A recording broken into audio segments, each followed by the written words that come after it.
Okay, eto mga manlalaro ng Roblox, may iba't ibang reaksyon sa posibleng pag-ban ng larong Roblox sa bansa. Katuwang sa pagseserbisyo at pagbabalita mula sa PRTV News, Angela Babad.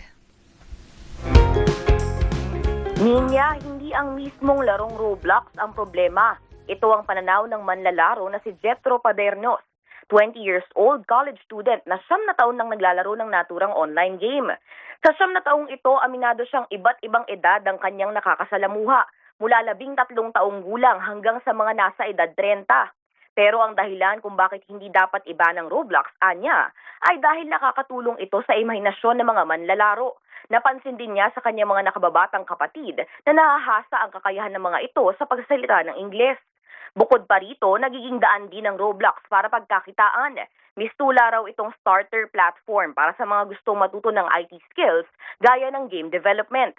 Kaya naman panawagan niya sa DICT at CICC, huwag iba ng laro sa Pilipinas, kundi magpatupad lamang ng mas mahigpit na regulasyon. Malaki rin niya ang papel ng mga magulang sa pagbabantay at paggabay sa kanilang mga anak.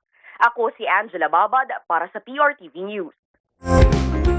Maraming salamat, Angela Babad.